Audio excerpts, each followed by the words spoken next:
India में आज एक नया डिजिटल रेवोल्यूशन आ रहा है जहां सिर्फ इंफॉर्मेशन नहीं बल्कि इकोनॉमिक पावर की अपॉर्चुनिटी भी आएगी। आज हम जब भी अपना फोन खोलते हैं, चाहे वो यूपीआई के लिए हो, जोमेटो से खाना मंगवाना हो या हॉटस्टार पर फिल्म देखनी हो, हम अनजाने में एक ऐसे इनविजिबल इंफ्रास्ट्रक्चर पर डिपेंड करते हैं जो पर्दे के पीछे रहकर काम करता है, डेटा सेंटर्स। अगर हम सिंपल शब्दों में कहें तो डेटा सेंटर एक ऐसी फैसिलिटी होती है जहां सर्वर्स, स्टोरेज सिस्टम्स और नेटवर्किंग इक्विपमेंट को रखा जाता है जिससे वो cloud services, mobile apps, AI programs और एंटरप्राइज सॉफ्टवेयर को चला सकें। ये सिर्फ एक बिल्डिंग नहीं बल्कि एक हाईली स्पेशलाइज्ड एनवायरनमेंट है जिसे ऑपरेट करने के लिए 4 मेन चीजों की जरूरत होती है: पावर, कूलिंग, कनेक्टिविटी और सिक्योरिटी। इनको 24/7 चालू रखना पड़ता है, इसलिए उन्हें पावर सप्लाई, कांस्टेंट कूलिंग, तेज कनेक्टिविटी और फिजिकल सिक्योरिटी की जरूरत पड़ती है। देश में डेटा सेंटर्स अब स्पीड से बनने लगे हैं। 2024 में जो टोटल ऑपरेशनल कैपेसिटी थी लगभग 950 मेगावाट की, वो 2026 के एंड तक डबल होकर 2000 मेगावाट तक पहुंचने का अनुमान है, यानी 2 गीगावाट। इस एक्सपोनेंशियल ग्रोथ की वजह से इंडिया एशिया पैसिफिक की दूसरी सबसे बड़ी मार्केट बन जाएगी, चाइना के बाद, जापान और ऑस्ट्रेलिया को भी पीछे छोड़ते हुए, क्योंकि वो दोनों 3 और 4 नंबर पर आते हैं आज। लेकिन इसकी असली कहानी कुछ ही मेगा प्रोजेक्ट्स में छिपी है, जैसे रिलायंस की 3 गीगावाट की फैसिलिटी जामनगर में और semiconductor integrated data hub Dholera में। एनालिस्ट ने एस्टिमेट किया है कि 2019 से 24 के बीच 60,000 करोड़ रुपए यानी $7.5 बिलियन इन्वेस्ट हुए हैं और 2027 तक ये फिगर 90,000 करोड़ को भी क्रॉस कर जाएगी, यानी $10 बिलियन।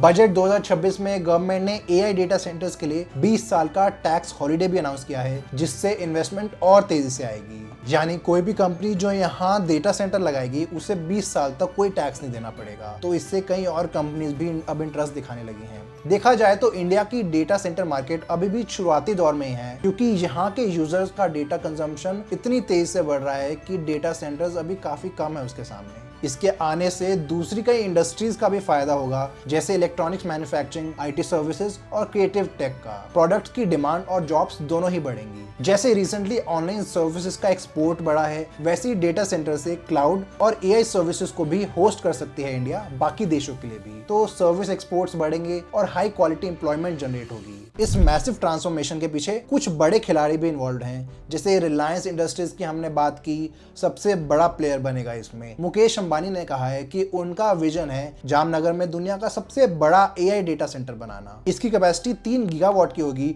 जो इंडिया की करंट टोटल कैपेसिटी को ट्रिपल कर देगी एक ही फैसिलिटी से, यानी काफी बड़ा स्केल होगा इस फैक्ट्री का। रिलायंस ने एनवीडिया, यूएसए की मोस्ट वैल्यूएबल चिप कंपनी के साथ पार्टनर किया, स्पेशली इंडिया के लिए कस्टमाइज्ड लार्ज लैंग्वेज मॉडल्स बनाने के लिए, LLM, जो एआई को ट्रेन करने के लिए यूज होता है। तो वो इसे इसी फैसिलिटी में भी अंजाम दे पाएंगे, जामनगर वाली। रिलायंस के अलावा अदानी ग्रुप भी इस स्पेस में घुस गया है। एज कॉनेक्स, यूएसए की डेटा सॉल्यूशंस कंपनी के साथ मिलकर 50-50 जॉइंट वेंचर बनाया उन्होंने, जो 1 gigawatt total data centre capacity बना रहे हैं देश भर में। यानी कई सारे छोटे छोटे डेटा सेंटर्स हैं, उनको मिला के 1 गीगावाट की कैपेसिटी हो जाएगी इनके पास। शुरुआत कर दी है उन्होंने चेन्नई, नोएडा, नवी मुंबई से, और फ्यूचर में और लोकेशंस भी खोलेंगे। गूगल के साथ भी पार्टनरशिप की $15 बिलियन या 1.3 लाख करोड़ की, ताकि वो विशाखापट्टनम, आंध्र प्रदेश में एशिया का सबसे बड़ा एआई हब बना पाए जो रिन्यूएबल एनर्जी से चलेगा। विशाखापट्टनम के अलावा एक और शहर है जो काफी इन्वेस्टमेंट अट्रैक्ट कर रहा है इसमें, जैसे टिलमैन ग्लोबल होल्डिंग्स, एक यूएसए की इन्वेस्टमेंट कंपनी है जो टेक्नोलॉजी और फ्यूचर इंडस्ट्रीज में इन्वेस्ट करते हैं। उन्होंने अनाउंस किया वो ढोलेरा गुजरात में $10 बिलियन या 90,000 करोड़ रुपए इन्वेस्ट करेंगे एक हाइपर स्केल डेटा सेंटर बनाने के लिए। ये भी एआई मिशन और क्लाउड सर्विसेज के लिए ब्रेन पावर प्रोवाइड करेगा। इसको वो 2027 तक कमीशन भी कर देंगे, जब टाटा की सेमीकंडक्टर फैब जो है उसका ट्रायल प्रोडक्शन शुरू हो जाएगा चिप्स का। यानी ये दोनों साथ में मिलकर काम करेंगे, क्योंकि डेटा सेंटर्स में काफी ज्यादा चिप्स की जरूरत होती है, तो वो चिप्स वो टाटा से ले पाएंगे और उनके लिए इंटर्न वो डेटा सेंटर्स बना पाएंगे। एक सेंटर में हजारों लाखों ऐसी चिप्स लगती हैं।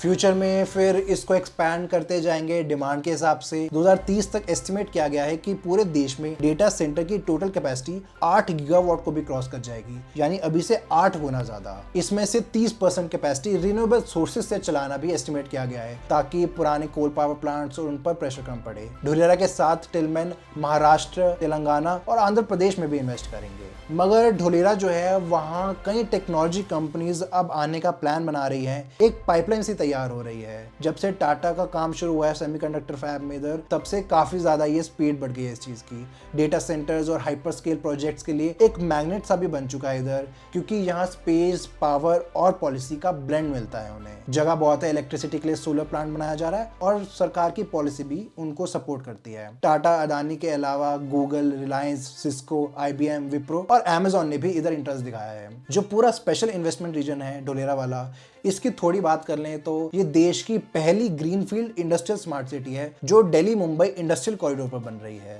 920 स्क्वायर किलोमीटर में स्प्रेड आउट है पूरा, सिंगापुर से भी बड़ा एरिया, जिसे धीरे धीरे खोलेंगे वो इंडस्ट्रीज के लिए। हेल्क्रो यूके की एक इंजीनियरिंग कंपनी है, इसी ने पूरे SIR का मास्टर प्लान बनाया है, making it one of the largest plant cities in the world. अभी इसका एक छोटा सा एक्टिवेशन एरिया स्टार्ट हुआ है 22.5 स्क्वायर किलोमीटर का, उसमें 95% बेसिक फैसिलिटीज बना भी दी है सरकार ने। मतलब इंडस्ट्री को लैंड मिलते ही बिजली और पानी का कनेक्शन तुरंत मिल जाएगा और वो अगले दिन से ही अपनी प्रोडक्शन शुरू कर सकते हैं, गिवन कि अगर उनकी फैक्ट्री बन जाए तो। सरकार की तरफ से कोई भी डिले नहीं देखने को मिलेगा। ढोलेरा की अट्रैक्टिवनेस इसकी कनेक्टिविटी से भी आती है। अहमदाबाद ढोलेरा एक्सप्रेसवे जो है अहमदाबाद से कनेक्ट करने वाला 109 किलोमीटर लंबा है, वो ऑलमोस्ट पूरा हो चुका है, जो ट्रैवल टाइम को 2 घंटे से कम कर 1-1.5 घंटा कर देगा। इसके अलावा ढोलेरा एयरपोर्ट का भी पहला फेज जल्द ही तैयार हो जाएगा, जो कार्गो लॉजिस्टिक के लिए एक गेम चेंजर साबित होगा। भीमनाथ से एक रेलवे लाइन भी बनाएंगे, जिससे ये हाई स्पीड फ्रेट कॉरिडोर से जुड़ जाएगा देश के WDFC यानी वेस्टर्न डेडिकेटेड फ्रेट कॉरिडोर से। इसे मुंबई और दिल्ली तक कार्गो भेजना आसान हो जाएगा बहुत ही। डेटा सेंटर्स को बहुत ज्यादा लैंड और अनइंटरप्टेड पावर चाहिए होती है, और ढोलेरा में बहुत बड़े लैंड पार्सल्स और 5 गीगावाट का सोलर पार्क दोनों अवेलेबल हैं, जो सस्टेनेबल ग्रीन डेटा सेंटर्स के लिए आइडियल होंगे। इसका नतीजा ये निकला कि ढोलेरा में हेवी इंडस्ट्री और हाइपर स्केल कैंपसेस के लिए बेहद फेवरेबल एनवायरनमेंट तैयार हुआ। लार्ज कैंपस को आराम से सस्ते में लैंड मिलेगा, साथ ही गवर्नमेंट सिंगल विंडो अप्रूवल्स भी देगी। डेटा सेंटर्स पर वापस आते हैं। डेटा सेंटर्स का असली इंजन जो है वो सेमीकंडक्टर ही होता है। ढोलेरा अब इंडिया की सेमीकंडक्टर कैपिटल भी बन जाएगी, तो इसलिए भी यहाँ पे और डेटा सेंटर्स बनना स्वाभाविक है। टाटा इलेक्ट्रॉनिक्स ने PSMC, जो ताइवान की कंपनी है, उनके साथ मिलकर 91,000 करोड़ रुपए की इन्वेस्टमेंट से इंडिया का पहला वेफर फैब्रिकेशन यूनिट, जिसे फैब भी कहते हैं, वही यहाँ लगाया है, और जल्दी इस पर से चिप्स भी बननी शुरू हो जाएंगी अगले साल से। जब चिप्स यहीं पर लोकली मैन्युफैक्चर होंगी तो सर्वर, मैन्युफैक्चरिंग और क्लाउड इंफ्रास्ट्रक्चर की कॉस्ट भी ड्रास्टिकली कम हो जाएगी, और उनको बनाने वाली कंपनी जो है इलेक्ट्रॉनिक मैन्युफैक्चरर्स, वो भी अपने यहाँ पर फैक्ट्रीज खोल लेंगी। इस इकोसिस्टम को सपोर्ट करने के लिए नेक्स्ट जेन सेमीकंडक्टर्स 8,800 करोड़ रुपए की इन्वेस्टमेंट कर रहा है यहाँ पर सिलिकॉन और सिलिकॉन कार्बाइड पावर चिप्स बनाने के लिए, जो EVs और रिन्यूएबल एनर्जी सिस्टम्स के लिए क्रिटिकल हैं। इसके अलावा स्पेशलिटी गैसेस का हब भी डेवलप हो रहा है इधर। आइनॉक्स एयर प्रोडक्ट्स 500 करोड़ रुपए इन्वेस्ट कर रहा है एक डेडिकेटेड हब बनाने के लिए, जो अल्ट्रा हाई प्योरिटी गैसेस जैसे नाइट्रोजन, ऑक्सीजन, आर्गन और हाइड्रोजन सप्लाई करेगा इसी फैब को। फैब में क्योंकि गैसेस की प्योरिटी काफी ज्यादा मैटर करती है, इसीलिए इनको यहीं पर प्रोड्यूस करके वो यूज कर पाएंगे। फैब में हाई प्योरिटी गैसेस की जरूरत इसलिए पड़ती है ताकि चिप्स जो छोटी छोटी हैं उसमें इम्प्योरिटीज ना आ जाए। मर्क और टोक्यो इलेक्ट्रॉनिक जैसे जायंट्स भी ढोलेरा की तरफ रुक कर रहे हैं, जो इस रीजन को एक कंप्लीट हाईटेक वैल्यू चेन में कन्वर्ट कर देगा। डेटा सेंटर्स काम कैसे करते हैं आप भी सोच रहे होंगे, वो भी देख लेते हैं। अब ये हमारे इंटरनेट को चलाते हैं हर रोज, तो इनके बारे में थोड़ा तो पता होना चाहिए सबको। फैसिलिटी में देखें तो इनमें मैसिव रैक्स होते हैं सर्वर्स के साथ चलाने के लिए UPS यानी पावर बैकअप, जनरेटर और एयर कंडीशनिंग सिस्टम्स भी प्रोवाइड किया जाता है। इन सर्वर्स का काम है दुनिया भर के डेटा को स्टोर, रिट्रीव और प्रोसेस करना जैसे ही डिमांड आती है पीछे से। जैसे नेटफ्लिक्स की वीडियो स्ट्रीमिंग, गूगल सर्च के आंसर्स, व्हाट्सएप मैसेजेस, ये सब यहीं प्रोसेस होते हैं। मान लो आपने जोमेटो या स्विगी पर ऑर्डर बटन दबाया तो सेकंड्स में ही पेमेंट भी कंफर्म कैसे हो जाती है और डिलीवरी पार्टनर की मैप पर लाइव लोकेशन कैसे दिखने लगती है। जैसे जब ऑर्डर प्लेस हुआ तो डेटा काफका जैसे स्ट्रीमिंग प्लेटफॉर्म के जरिए डिस्ट्रीब्यूट होता है, ताकि बिलिंग, नोटिफिकेशन, रेस्टोरेंट ट्रैकिंग सब रियल टाइम में सिंक्रोनाइज हो सके। UPI जो है यूनाइटेड पेमेंट्स इंटरफेस, उसका स्केल अगर आप जानेंगे तो आप हैरान हो जाएंगे। 2025 में इंडिया ने 1900 करोड़ ट्रांजैक्शंस रिकॉर्ड किए, जिनकी वैल्यू है 24.5 लाख करोड़ रुपए। इतने मैसिव स्केल पर ट्रांजैक्शन तो है ही, पर फ्रॉड डिटेक्शन, सिक्योरिटी इंश्योर करने के लिए भी डेटा सेंटर्स को माइक्रो सेकंड्स में रिस्पॉन्स देना पड़ता है। अगर लेटेंसी या डिले बढ़ जाए तो पेमेंट फेल हो जाती है। इसलिए एज डेटा सेंटर्स का कॉन्सेप्ट पॉपुलर हो रहा है, जो यूजर के शहर के पास ही होते हैं। यानी छोटे छोटे डेटा सेंटर्स जो सिटीज के बाहर वाले एरिया में बनाए जाते हैं ताकि जो लेटेंसी है वो कम रहे, जल्दी से जल्दी उनकी ट्रांजैक्शन अप्रूव हो जाए और दिक्कत कम से कम आए। लाइव स्ट्रीमिंग में तो डेटा सेंटर्स की असली अग्नि परीक्षा होती है। जियो सिनेमा ने जब 2022 फीफा वर्ल्ड कप स्ट्रीम किया तो उनके यूनिक विजिटर्स एक महीने में 23 लाख से जंप करके 2.2 करोड़ हो गए, लगभग 10 गुना ज्यादा। तो उसको हैंडल करना, बफरिंग ना हो, सब कुछ स्मूथली प्ले हो, काफी बड़ा टास्क है, स्पेशली 4K रेजोल्यूशन में। उसके लिए उनको कंटेंट डिलीवरी नेटवर्क CDNs का सहारा लेना पड़ा, जो डेटा को यूजर के ज्योग्राफिक लोकेशन के पास स्टोर करते हैं ताकि लेटेंसी कम हो। सेम ही बात है। ये लोड बैलेंसिंग का कमाल था कि जब मिलियंस ऑफ यूजर्स एक साथ गोल के वक्त ऐप पर आए तो सिस्टम्स क्रैश ना हो। हालांकि शुरुआत में कुछ टेक्निकल ग्लिचेस फेस करने पड़े थे जिन्हें स्केल अप करके क्विकली फिक्स किया गया। जब आप नेटफ्लिक्स पर होते हैं मूवी देखने के लिए तो वो वीडियो इंडिया के किसी डेटा सेंटर में ही स्टोर होती है सर्वर्स पे, और उसी से आपका डिवाइस स्ट्रीम करता है उनको। चैट GPT से भी जब आप बात करते हैं तो उसका AI मॉडल भी ग्लोबल डेटा सेंटर्स में चल रहा होता है, जहाँ से वो आपको डायरेक्टली आंसर्स देता है। ऑनलाइन शॉपिंग जैसे Amazon, Flipkart, food delivery, payment apps, सबके बैकएंड में पावरफुल डेटा सेंटर्स ही इंजन है। बैंक्स और फिनटेक, टेलीकॉम, OTT,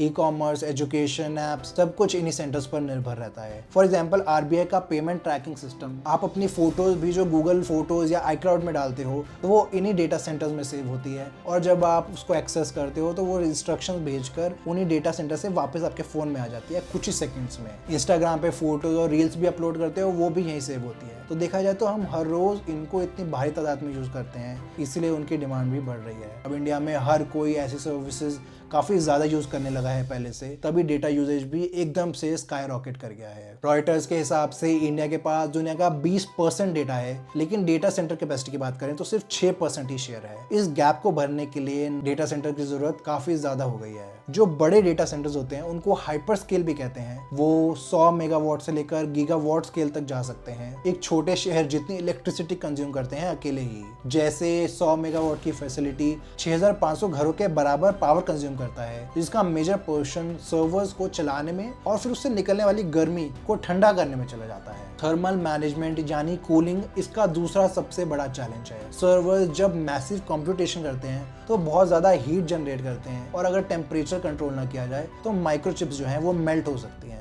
इसलिए उनको एयर कंडीशनर्स की लगातार जरूरत होती है और काफी सारे वाटर की भी। इसीलिए ट्रेडिशनल मेथड्स में precision air conditioning CRAC units का यूज होता है जो चिल्ड एयर सर्कुलेट करते हैं। लेकिन अब modern data centres liquid immersion cooling की तरफ बढ़ रहे हैं। इसमें सर्वर्स को एक नॉन कंडक्टिव डाइलेक्ट्रिक फ्लूइड में डुबाया जाता है जो एयर कूलिंग के मुकाबले हीट को 35% ज्यादा एफिशिएंटली रिमूव करता है और नॉइज लेवल को भी ड्रास्टिकली कम करता है। यानी कुछ ऐसा बड़ा सा टब होता है जिसमें ये लिक्विड होता है, उसके अंदर ही डुबो के रखते हैं सर्वर्स को ताकि वो ठंडा रहे। कनेक्टिविटी के बिना डेटा सेंटर एक आइसोलेटेड आइलैंड की तरह होता है, इसलिए इसको कनेक्ट करने के लिए मैसिव फाइबर ऑप्टिक नेटवर्क्स और सबसी केबल्स की जरूरत होती है जो ग्लोबल डेटा ट्रैफिक को हैंडल करता है। यानी इतनी मोटी मोटी तारें होती हैं जो दुनिया के इंटरनेट ट्रैफिक से कनेक्ट हो सके। मुंबई और चेन्नई जैसे कोस्टल हब्स इसलिए पॉपुलर हैं क्योंकि यहाँ इंटरनेशनल अंडरसी केबल्स लैंड करती हैं, जैसे गूगल का 218 Tbps ब्लू रामन केबल जो इंटरनेशनल बैंडविड्थ को वाइडन करता है। फिर आती है सिक्योरिटी जो फिजिकल और डिजिटल दोनों लेवल्स पर होती है। फिजिकल सिक्योरिटी में बायोमेट्रिक एक्सेस, 24/7 सर्वेलेंस वगैरह होता है, जबकि डिजिटल लेवल पर हार्डवेयर लेवल इंक्रिप्शन और फायरवॉल्स इंश्योर करते हैं कि एंटरप्राइज डेटा सेफ रहे। तो ये सारी चीजें चाहिए होती हैं एक डेटा सेंटर को अच्छे से चलाने के लिए। सिर्फ टेक्नोलॉजी नहीं बल्कि इकोनॉमिक प्रॉस्पेरिटी भी लाने की क्षमता रखते हैं ये डेटा सेंटर्स, इसीलिए गवर्नमेंट भी इनको चाहती है यहाँ पर खोलना। इनके ऑपरेशन में डायरेक्ट और इनडायरेक्ट जॉब्स क्रिएट होंगी, जैसे technicians, engineers, energy manager, security staff, maintenance वगैरह। टिलमैन जो डेटा सेंटर बना रहा है महाराष्ट्र में 300 मेगावाट का 15,000 करोड़ रुपए लगाकर, इससे वो 1000 से ज्यादा हाईटेक जॉब्स क्रिएट कर पाएंगे, ऐसा उन्होंने बताया। गूगल का भी जो विजैक में प्रोजेक्ट बनेगा 1 गीगावाट का, वन ऑफ द लार्जेस्ट होगा एशिया में, इससे लगभग 1,88,000 जॉब्स आएंगी डायरेक्ट प्लस इनडायरेक्ट, वहां के सरकार ने ऐसा बोला। धोलेरा में भी सेमीकंडक्टर और डेटा सेंटर हब से इंजीनियरिंग, मेंटेनेंस, ऑपरेशन में हजारों हाईटेक जॉब्स पैदा होंगी। एक्सपोर्ट्स के फील्ड में इंडिया एक ग्लोबल डेटा हब बन पाएगा इससे। यूनियन बजट 2026 ने अनाउंसमेंट किया कि फॉरेन क्लाउड कंपनीज जो इंडियन डेटा सेंटर्स यूज करके ग्लोबल कस्टमर कस्टमर्स को सर्व करेंगी उन्हें 2047 तक टैक्स हॉलिडे मिलेगा, यानी कोई टैक्स नहीं भरना 20 साल के लिए। इसके साथ ही लोकल इलेक्ट्रॉनिक्स मैन्युफैक्चर को भी बूस्ट मिलेगा, क्योंकि जनरेटर्स, बैटरीज, सर्वर्स और कूलिंग इक्विपमेंट इस्तेमाल होगा भारी मात्रा में। सेमीकंडक्टर के पार्ट्स भी यूज होंगे जो टाटा फैब से मिल पाएगा। एक्सपर्ट्स का कहना है कि इससे सप्लाई चेन मजबूत होगी, एक्सपोर्ट्स बढ़ेंगे और ओवरऑल बेनिफिट मिलेगा। सबसे बड़ी बात, हम क्लाउड कंप्यूटिंग और एआई सर्विसेज को भी एक्सपोर्ट कर सकेंगे।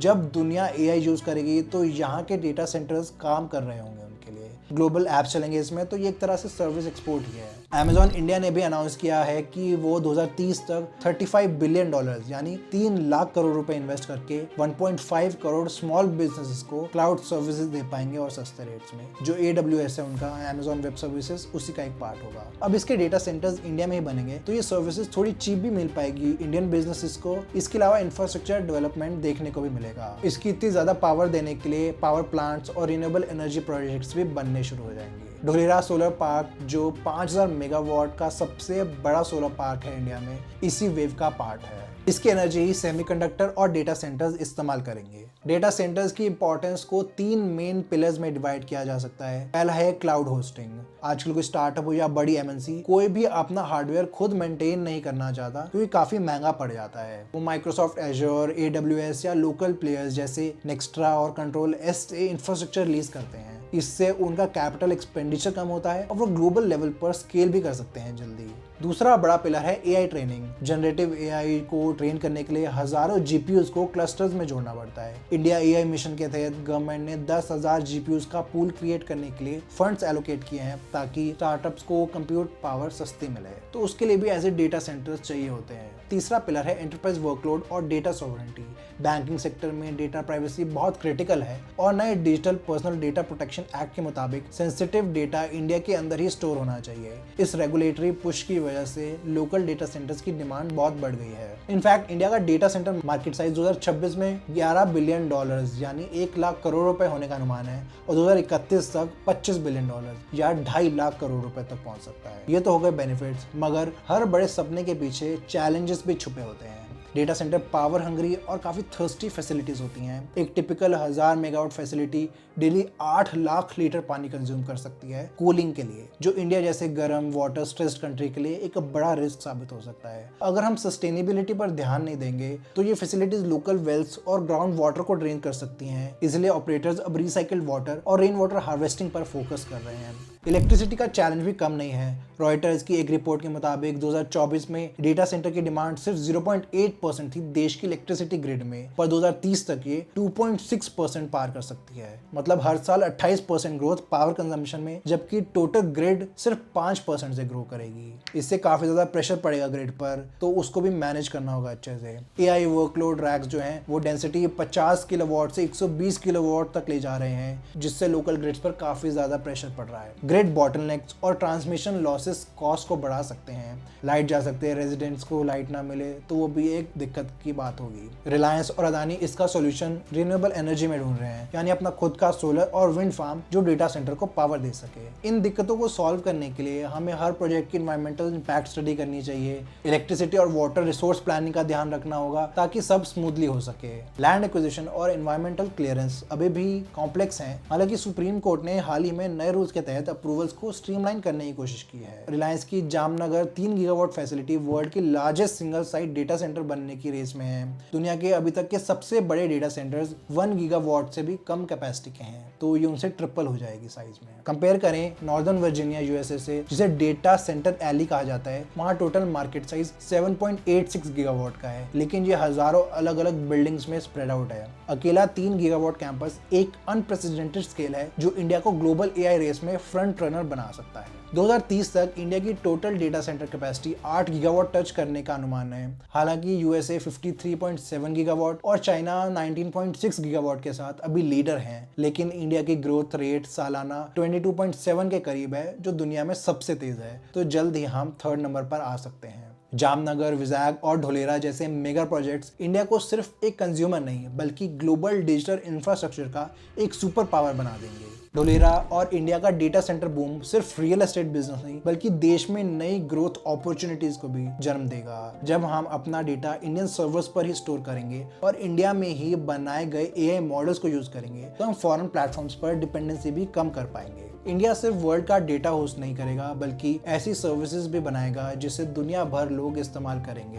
खासकर एआई की फील्ड में जहां हर कंपनी अपने एआई मॉडल्स को बनाने की रेस में लगी है, उसमें इंडिया को भी एक अच्छा मौका मिलेगा compete करने का बाकी देशों से। इससे इंडिया में भी एआई रेवोल्यूशन देखने को मिलेगा। डेटा सेंटर तो उसके लिए ही एक स्ट्रॉन्ग फाउंडेशन प्रोवाइड करेंगे जिस पर स्टार्टअप्स अपने सपनों को सर्विसेज और प्रोडक्ट के रूप में सजा सकेंगे। ढोलेरा में कई अपॉर्चुनिटीज आ रही हैं, चाहे वो टेक्नोलॉजी फील्ड में हो या रियल एस्टेट में। तो अगर आप एक वर्किंग प्रोफेशनल हो या एक इन्वेस्टर, आपको अगला ग्रोथ हॉटस्पॉट पकड़ना चाहिए तो ढोलेरा उसका एक अच्छा स्टार्टिंग पॉइंट हो सकता है। यहाँ सेमीकंडक्टर फैक्ट्री और डेटा सेंटर में काम करने वाले लोगों के लिए नेस्टोरिया ग्रुप ने एक नई रेजिडेंशियल सोसाइटी बनाने का काम शुरू किया है लग्जरी 3 BHK विलास के साथ। इसका नाम होगा अतुल्यम। तो आप इसमें इन्वेस्ट करके अच्छा रिटर्न ऑन इन्वेस्टमेंट भी पा सकते हो। अभी कांटेक्ट करें नेस्टोरिया ग्रुप को नीचे डिस्क्रिप्शन में दिए गए नंबर पर कॉल करके, वो आपको अच्छे से असिस्ट कर पाएंगे इसमें। ऐसी और वीडियोस देखने के लिए सब्सक्राइब करें। धन्यवाद।